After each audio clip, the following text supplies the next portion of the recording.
Olá pessoal,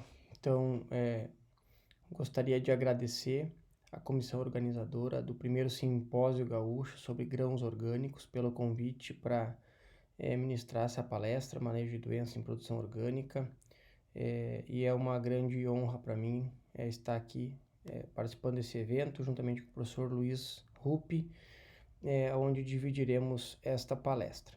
Então, nossa palestra ela vai ser dividida em duas partes, né, em duas grandes partes, em controle biológico na produção orgânica, que eu vou abordar, e o professor Luiz Rupp, então, vai abordar o uso de caudas fitossanitárias na produção orgânica, assim como o uso de cobre e essas ferramentas. Quando a gente fala, então, de controle biológico, a gente precisa retomar um conceito, né, que é o triângulo da doença, onde nós temos o ambiente favorável, o hospedeiro suscetível e os fitopatógenos. Então, para a gente imaginar esse controle de doença, esse controle biológico, tá? Nós temos o tetraedro da doença, ou seja, a gente entra com micro-organismos não patogênicos, seja eles endofíticos ou epifíticos, micro-organismos endofíticos que estão dentro das plantas, ou epifíticos que estão na superfície das plantas, que vão nos auxiliar principalmente no controle desses fitopatógenos. Tá? Então é importante ter em mente que nós temos essa interação dessas quatro partes, tá? Basicamente, o controle biológico de doenças, ele é feito, né, de duas formas, né, de duas grandes formas, né? Uma delas, manipulação do ambiente, ou seja, tornar o ambiente mais supressivo, né, aos patógenos, tá? Ou o que nós normalmente fazemos, que é a introdução de agentes de controle biológico, tá? A supressividade, ela é bem mais difícil, né? Por quê? Porque nós manipulamos o ambiente para suprimir o patógeno, ou seja, aumentar a população dos agentes de controle biológico, que aqui eu abrevio de ACBs, né? E no geral, para que eu consiga obter solos supressivos, eu preciso de um tempo muito grande, tá? Então, com isso, o que se busca é a introdução de agentes de controle biológico, seja com a introdução de ou uma espécie, ou um isolado, ou mais isolados, né? Então, se busca isso por quê? Para tentar acelerar o aumento da população dos agentes de controle biológico, tá? Então, a gente basicamente usa produtos à base de agentes de controle biológico, ou, por exemplo, fermentados fúngicos, que são muito também utilizados na produção orgânica, né? Buscando ter esse aumento rápido da população. Consequentemente, um efeito mais rápido, né? A gente consegue utilizar as mesmas, ou busca utilizar as condições do ambiente supressível, só que de uma forma mais rápida, tá? Nesse sentido, então, o que é o controle biológico, tá? É a redução, é um conceito mais antigo, né? A redução da soma de inóculos das atividades determinantes de doença provocadas por um patógeno, e essa redução é realizada por um ou mais organismos que não o homem. Num conceito mais recente, né, basicamente é o uso de um micro-organismo para controlar outro micro-organismo, e aí nós vamos ver alguns exemplos, tá? Como que acontece, então, exemplificando para vocês, né, essa questão do processo de doença e a seguir o controle biológico. Então, quando a gente tem uma planta, e aqui eu estou dando um exemplo de uma doença de sistema radicular, né, então a gente tem a planta, a parte aérea, o sistema radicular, e quando a gente tem um patógeno, né, causador de uma doença, então ele ataca a planta, né, ou seja, tenta infectar, infecta e causa a doença, e a planta, ela, em alguns casos, né, faz a defesa dela. Quando a gente pensa em controle biológico, então a gente bota mais um componente nessa questão relacionada àquele conceito do tetraedro de doença, né? Onde a gente tem um agente de controle biológico, né? Atuando nesse processo, certo? Então ele vai atuar diretamente contra o patógeno ou também através da planta, induzindo defesa para que essa planta consiga se defender contra o patógeno. Então, os agentes de controle biológico podem atuar de diferentes formas, tá? Quais são elas, então? Basicamente, nós temos a antibiose, né, que é a produção de substâncias com caráter antibiótico, né? A competição, que basicamente é a competição por espaço e nutrientes, né? Então, aqui eu lembro a questão da rizosfera das plantas. Então, Quando a gente coloca um agente de controle biológico na rizosfera de uma planta, por exemplo, ou na superfície de uma folha, a gente quer que esse agente de controle biológico colonize essa área, esse espaço antes do patógeno, tá? Um outro forma de atuação de um agente de controle biológico é o parasitismo ou o hiperparasitismo, ou seja, esse agente de controle biológico parasita outro parasita, que é o parasita de planta, que é o fitopatógeno em questão, né? Então, o parasitismo é uma ferramenta muito importante, e aqui eu trago um exemplo de parasitismo que é muito comum, que é no caso de tricoderma, que a gente vai ver a seguir. E também algo mais que a gente ainda precisa talvez um pouco mais de estudo do que as outras formas de atuação, né? Que é a indução de resistência, ou seja, o agente de controle biológico induz na planta resistência ao fitopatógeno. Nesse sentido aqui eu trago alguns exemplos, aqui é um patógeno, né, nessa placa superior esquerda, né, onde ele cresceu sozinho em uma placa de Petri e colonizou praticamente toda a placa de Petri. Quando a gente colocou bactérias, e elas estão aqui onde tem essa marcação com escura, né, a gente inibiu o crescimento desse patógeno, tá? Pelo formato, pela condição, muito provavelmente por produção de antibióticos, tá? Nessa outra placa, então, a gente tem outro isolado bacteriano, né? E aqui no caso são bacilos, né? A gente teve provavelmente antibiose, mas também um pouco de competição por espaço, porque o fungo conseguiu crescer aqui. Então, a antibiose não foi tão forte, né? E a bactéria conseguiu também competir um pouco por espaço. E quando a gente tem essa redução mais forte ainda aqui, né? Provavelmente a gente teve um efeito de antibiose no meio e também, talvez, produção de algumas substâncias voláteis. Então, mostrando para vocês, né, como que a gente pode enxergar essa questão da ação dos micro-organismos contra o fitopatógeno. Outros exemplos também aqui bastante comum, né, tricoderma, que é um agente controbiológico talvez o mais conhecido no mundo, né, onde a gente enxerga ele crescendo numa placa, aqui o patógeno na placa da esquerda crescendo sozinho, cresceu quase que toda a placa também, e quando ele tem o tricoderma, essa questão, o crescimento é inibido, e ainda que o tricoderma cresce sobre o patógeno. Quando ele cresce sobre o patógeno, a gente tem muito claramente o efeito do hiperparasitismo. Aqui vocês estão vendo hifas, então essas maiores, essas mais largas aqui, a hifa do fungo, né? Patógeno, e essas mais finas que estão enroladas, né? Nessa hifa mais larga, vocês enxergam então o tricoderma parasitando, e aí ele perfura literalmente a hifa do patógeno, como dá para ver nessa foto aqui da direita. Seguindo, então, mostrando um outro exemplo de efeito microbiano, né? Aqui uma superfície de uma planta, né? Onde tem o patógeno crescendo, nessa figura da esquerda, então, nós não temos a presença de bacilos, e na figura da direita, então, a gente tem a presença de bacilos inibindo quase que completamente o crescimento do patógeno. Bom, entendendo um pouco, né, de como é que funciona o controle biológico, então, para dar uma ideia para vocês de como é que isso está na agricultura e, obviamente, na produção orgânica, né, na produção de grãos orgânicos, tá? É um mercado que está evoluindo muito, né, se estima aí 2025 algo em torno de 11 bilhões de mercado de biodefensivos, então é super importante, é um mercado que tem, pelo gráfico vocês observam, um crescimento bastante importante, tá?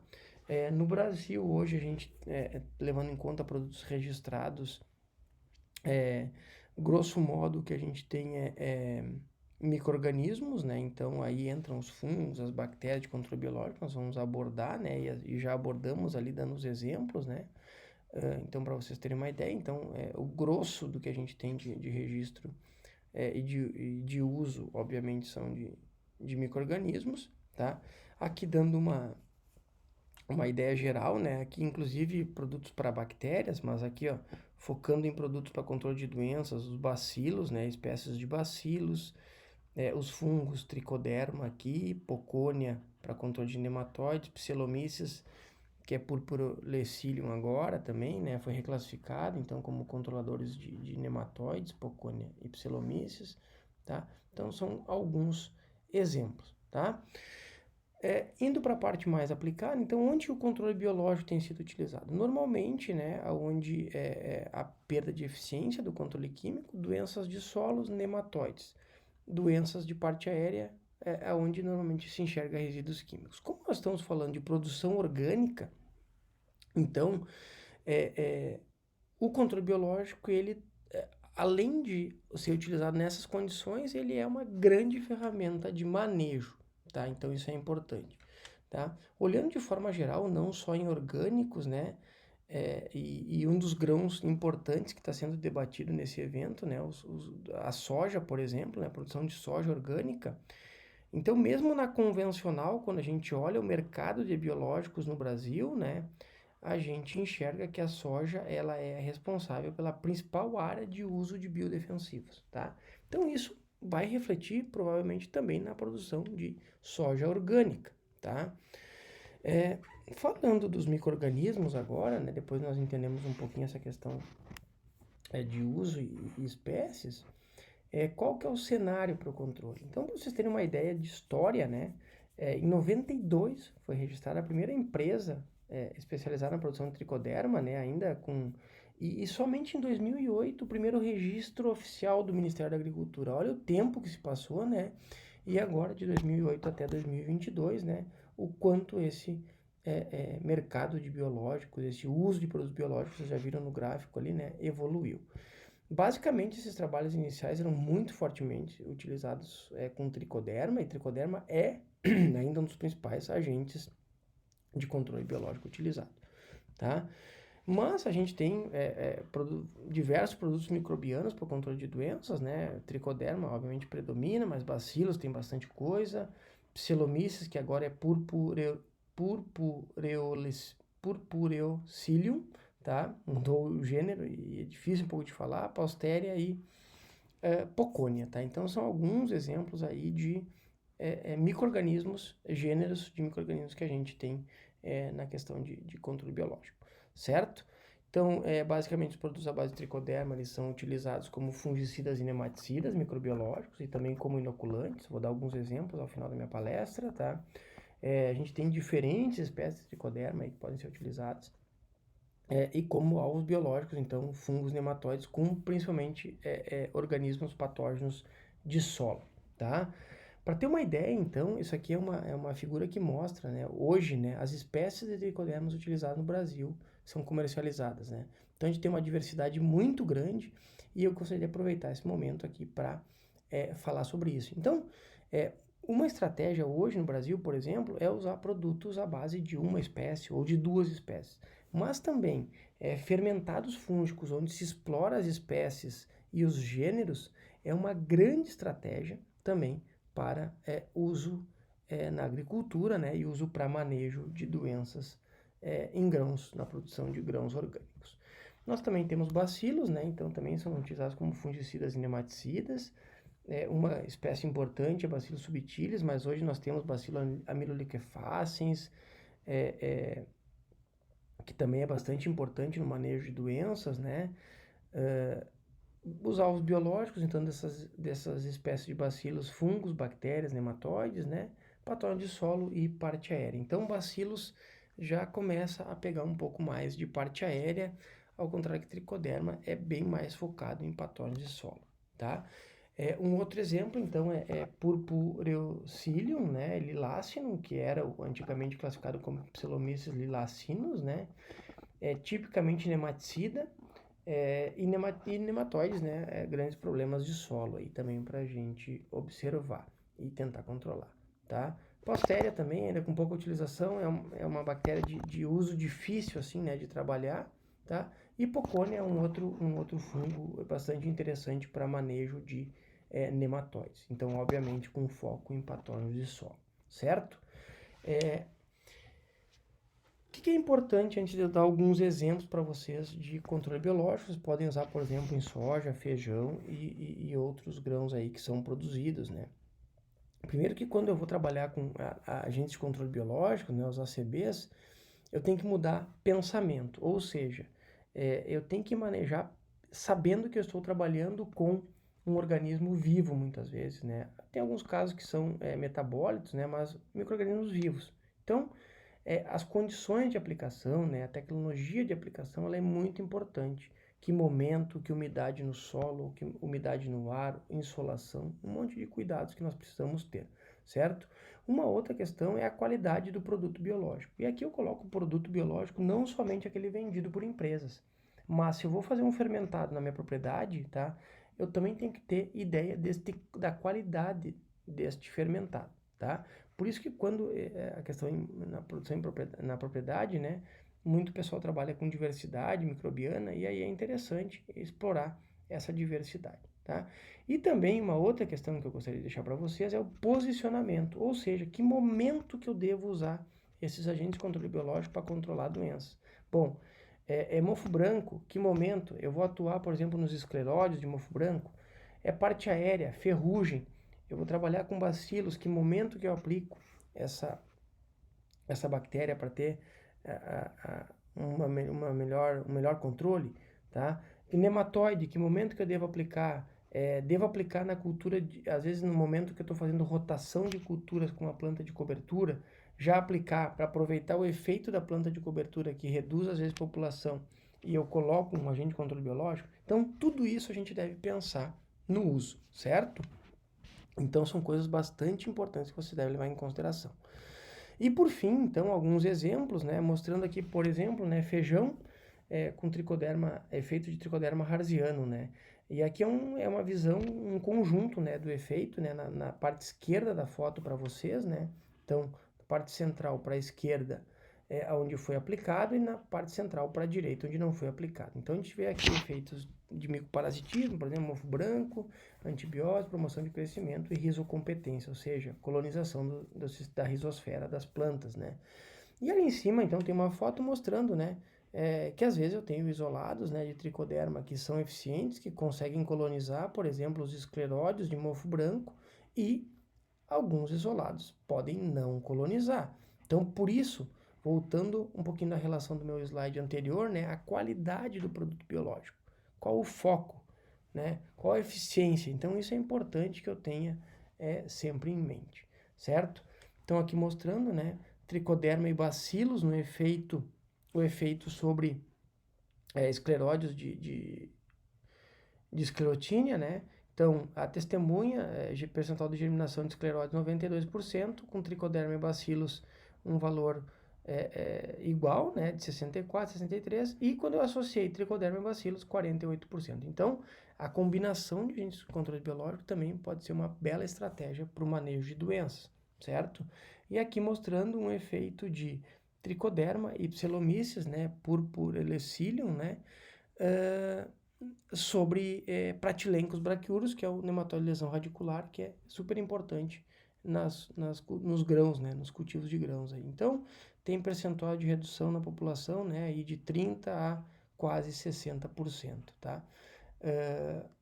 Aqui num local, em Londrina, né, aqui em outro local, tá? Mostrando aqui, ó, 60 dias após a semeadura, também, né, em torno de 35% a 65%. Então, mostrando um resultado bastante semelhante nos dois locais. E por fim, né, mostrando o efeito de bacilos, por exemplo, no controle de ferrugem da soja. Então aqui, essas siglas aqui, né, mostram diferentes espécies de bacilos, né, e a última aqui, né, o uso de fungicida químico, né, e o controle, né, mostrando. Então aqui nós temos efeito, né, na germinação, na inibição da germinação dos esporos e aqui na severidade de doença. Então, mostrando que são ferramentas que podem ser utilizadas, certo? A partir de agora, então, vocês ficarão com o professor Luiz Rupp, né, falando sobre as caudas, uso de cobre e enxofre no manejo de doenças em produção de grãos orgânicos. Bem, dando sequência ao que o Marcos vinha abordando aí na questão de controle biológico de insetos e doenças na agricultura orgânica, na produção orgânica de grãos. Vou falar um pouco mais do aspecto agora, então, falando aqui manejo ecológico, porque não são produtos biológicos, são com base em minerais, né? E aí que é a grande vantagem desses produtos, né? Assim, são minerais que a gente já conhece há bastante tempo, todos nós precisamos desses minerais no nosso organismo, né? Então, cálcio, magnésio, cobre, enxofre são talvez os fungicidas muito antigos que a gente já conhece e usa na agricultura há muito o tempo, né? A cauda bordaleza, inclusive a gente tem feito o que, né, é uma coisa muito interessante, que é o combinar as duas, usar junto, misturando o cobre e o enxofre. E aí diminuindo as doses pela metade das duas, quando a gente combina, né? O que seria uma dose de 100 gramas de cobre sozinho, quando a gente combina com enxofre, a gente vai botar 50. Se fosse 1 quilo, a gente botaria 500 gramas, né? Então, como é que nós estamos usando isso aí? Né? Por quê? Por que usar esses minerais? Né? São naturais. Todo organismo, todo e qualquer ser vivo precisa. Obviamente que a atenção é para um uso cuidadoso.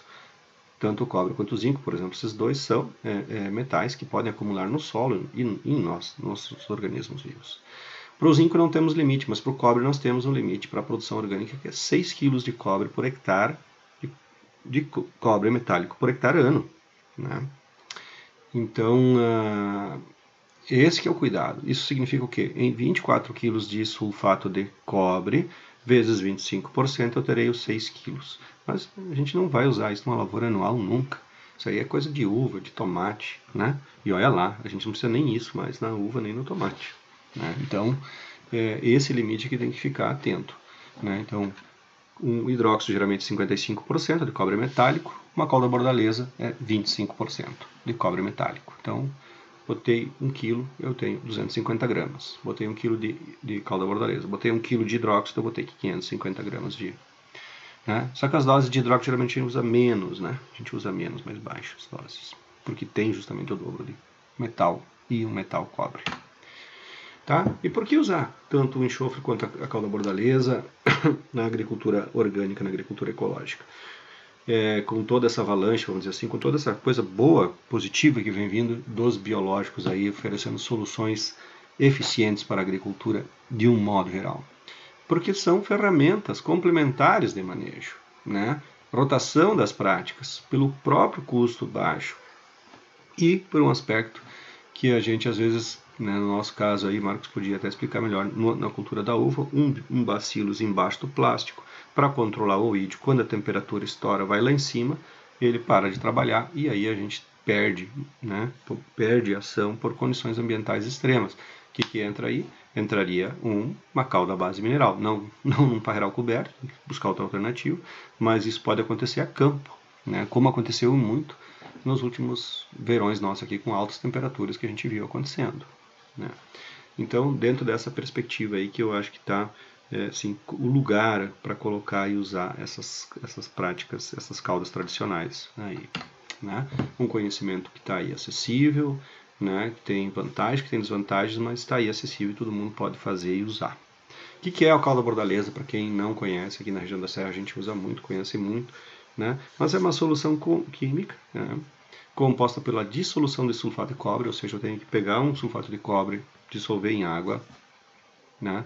Num balde, num recipiente, num tonel, numa caixa d'água. O hidróxido, o cal, dissolver num outro recipiente. E depois que eu tenho essas duas substâncias dissolvidas, eu vou misturá-las. E aí vai resultar, então, num gel de hidróxido de cobre pentaidratado no cobre, né, numa nova solução que reagiu quimicamente. Uma terceira solução, não é simplesmente adição de uma solução à outra, há uma reação química, né, que forma uma nova substância, que contém cálcio, que contém enxofre, que contém o cobre. Né? Faltou o cobre aí nessa história. O modo de ação dos íons de cobre, o sistema enzimático do patógeno inibe síntese proteica. Né? Então, é bactericida, é difícil o fungo que escapa desse bicho, uma vez que ele está ali antes, o cobre está antes do fungo crescer. Se o cobre está no tecido da folha, poucos os fungos que vão conseguir me causar problema. Né? Então, o problema é justamente fazer esse casamento dar certo, mas é muito eficiente nesse sentido aí. Né? A cal dos focálcicos já é enxofre e cal. Né? Então, um enxofre mineral com uma cal, e aí a fervura, né?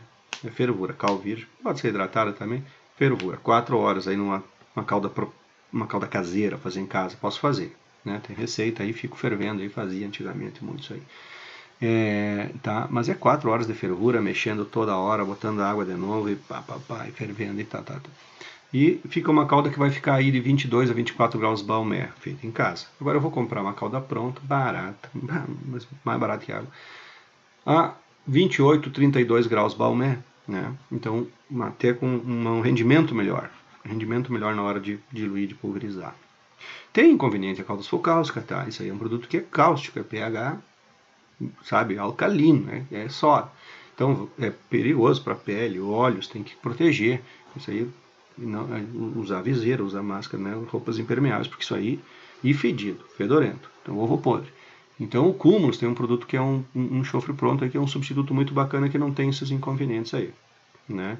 De ser tão agressivo para nossa pele, roupa e contato com óleos assim por diante. Tá? Mas é um excelente ovicida de uma série de insetos. Para controle de euídeos é excelente, uma série de culturas no controle de euídeos e antracnose. Então é um produto que eu acho que tem uma contribuição muito importante que pode dar nos grãos em geral, no feijão, no soja, no milho. Né? Não sei dizer outras culturas como arroz, se tem necessidade ou não tem necessidade. Né?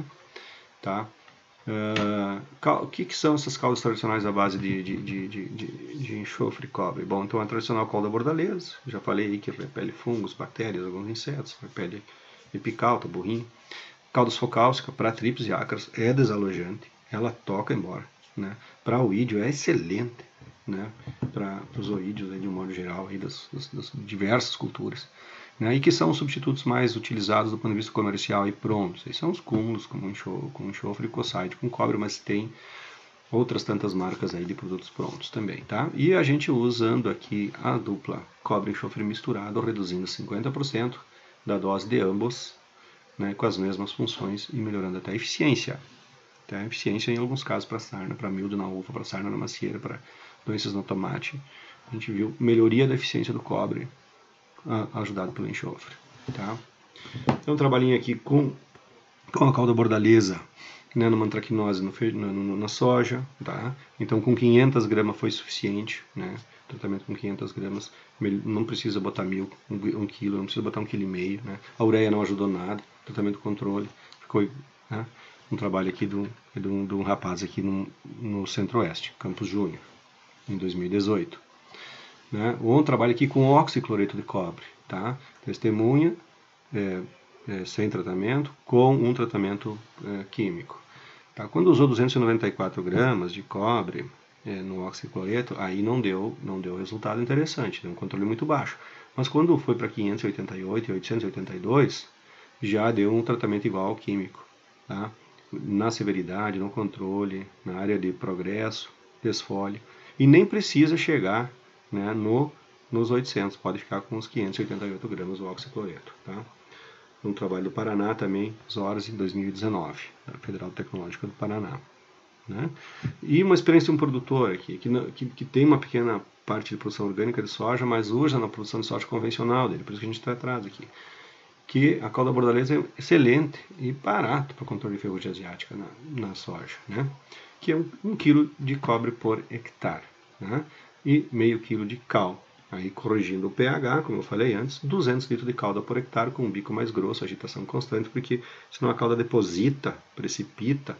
A calda bordaleza, depois de pronta, tem que ficar agitando a máquina direto, tem que melhorar a agitação, sempre agitador ligado, porque senão ele fica uma calda que precipita. E aí você, quando vê, está aplicando água e o produto está depositado embaixo lá. Quantas aplicações que o Pablo relatou para a gente que faz? Normalmente 4 pulverizações. Fechamento da linha ali, né? A primeira, né? E mais 3 vezes num intervalo aí de 18 a 22 dias. 20 dias, uma média. Né? E sempre ele fala muito, o Pablo, nisso, cuidado com o entupimento de bico, cuidado com o entupimento de bico. Né? Então, cada pulverizador que ele fazia, que era de 2.000 litros, né? Então dava para 10 hectares nessa taxa aí de 200 litros, ele limpava tudo, tá? Limpava toda a máquina de novo para ir para o segundo tratamento, certo? Porque o cal tem essa questão aí né? E ele forma um gel, forma uma substância mais grossa. Então, de repente, aí os cobres prontos talvez não tenham esse inconveniente. Uso combinado, o que a gente tem feito, né, nesse caso? Então, calda bordaleza de 250 a 500 gramas, com calda focáusica 450 ml a 1000 ml, calda focáusica líquida. O cúmulos é pó, né? Então, COSAD, a gente baixa pela metade, borda sul, menos ainda, numa sarna macieira, assim por diante. Então, curativo para muitas doenças, milho, sarna, diversos, né, oídios, outras doenças aí, inclusive, como eu falo, usado até por agricultores convencionais, né, em diversas culturas, né, pela eficiência do produto, pelo custo do produto. Um trabalho aqui na verdade, 2 trabalhos que eu juntei, um primeiro da Epagre, mais antigo, mais recente, feijão controlando na mancha angular. Então teve diferença no comportamento para as cultivares. Acho que isso é uma questão que também acho que o Pablo me falou que vai na cultivar, que ele trabalhou muito bem com o BRS 284 na soja. No feijão, então. A calda bordaleza proporcionou acréscimo no rendimento de grãos. Ela controla a doença igual a calda focáusica, mas a calda bordaleza sozinha na pérola. Cultivar pérola. Na cultivar valente, tanto calda bordaleza quanto focáusica, quinzenalmente sendo usadas, proporcionaram um acréscimo de grãos e uma eficiência de controle de 62% na mancha angular. Isso aí esse trabalho foi focado em produção orgânica, né? Desse feijão, tá? Então, para finalizar, gente, que a gente bater assim só para, que eu acho que é a tônica do evento também, né? Que essas abordagens também mais ecológicas a gente tem também sempre tem em mente o trabalho de base, né? O trabalho anterior, que é não só na causa dos problemas, mas não só tratar os sintomas, mas agir na causa dos problemas. Tem um caráter preventivo, tem pensar em medidas anti-estresse, que é a nutrição das plantas, a rotação de culturas, o manejo de solo, plantas de cobertura, né? Criar um ambiente favorável, um sistema agrícola diversificado, pensar na rotação de cultura, nos consórcios, que isso vai me gerar o quê? Né? Um melhor metabolismo da planta, a planta funcionando bem na síntese de metabolismo dos compostos de metabolismo secundário, menor síntese de composto nitrogenado orgânico solúvel, né? Favorece quinonas, fenóis, favorece o aumento de compostos fenólicos e de fitoalexinas, né? Então, cuidar muito com a nutrição da planta, fortalecer esse metabolismo da planta, né?